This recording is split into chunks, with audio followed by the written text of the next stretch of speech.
Всем привет! Вы на канале Illumination. Сегодня я расскажу вам, как играть в Черную Марию. Черная Мария или же Черная Мари это карточная игра на взятки с очками, которая очень похожа на карточную игру Червы, так что если вы умеете играть в червей, вы легко научитесь играть в Черную Марию. Для игры нужна колода из 51 карты, от двоек до тузов без, от двойки крестьям эта карта не используется. Ну и джокеров нет, так что да. Старшинство карт обычные, то есть двойка, тройка, четверка, пятерка, шестерка, семерка, семерка, девятка, десятка, валет, дама, король, туз. А в крестовой масти тройка является самой младшей картой, потому что двойка крести отсутствует. Количество игроков всегда 3. И цель игры набрать наименьшее количество очков в партии, состоящей из нескольких раундов. Раздача. Каждый игрок получает, статчик раздает все карты из колоды, одной карты за раз, и все получают 17 карт.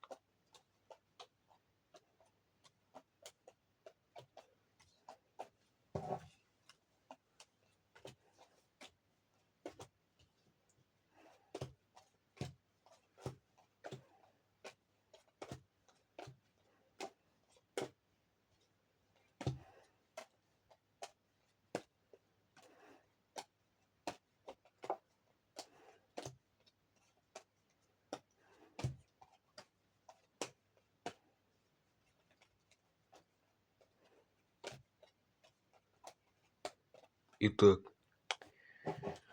потом раздача заканчивается и начинается обмен карт.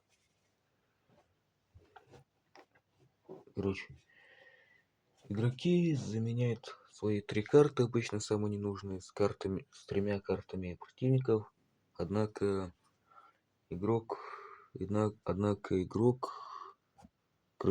может заменять карту только с игроком справа. Так что да. После замены всех карт, обмен карт заканчивается и начинается ход игры или же розыгрыш. Игрок слева от сдатчика ходит первым, то есть в этом случае Димон. Каждый противник должен ходить картами одинаковой масти, если нет, должны ходить любые карты на свое усмотрение. Владелец самой старшей карты забирает взятку и выкладывает следующую карту. И так идет до тех пор, пока все игроки не потеряют, пока каждый игрок не потеряет все карты.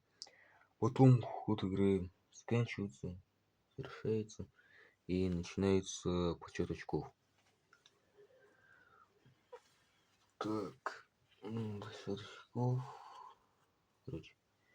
Итак, каждая червовая карта, то есть карта с сердечками.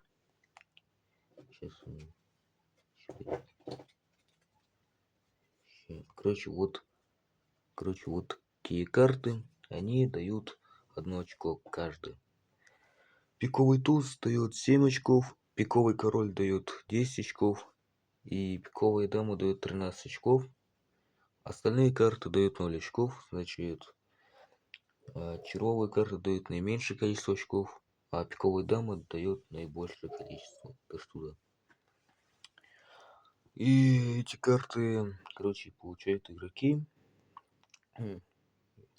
И эти очки все игроки получают за карты,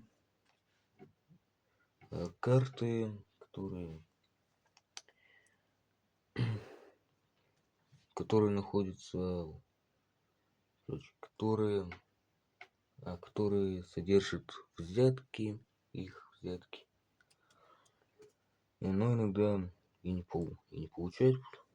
Бывает такое, что очковых карт нет вообще во взятках. Так что да.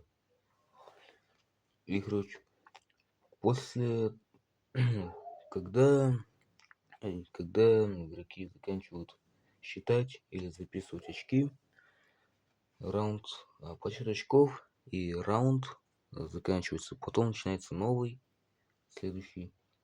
Партия идет до тех пор, пока не, не пройдет определенное количество раундов, обычно 9. Владелец наименьшего количества очков выигрывает. Каждый противник того игрока проигрывает. Итак, я рассказал вам все про эту игру. Надеюсь, вы поняли, как играть в Черную Марию. Надеюсь, вам понравилось видео. Ну а на этом я заканчиваю видео, так как мне больше нечего сказать. Так что всем пока.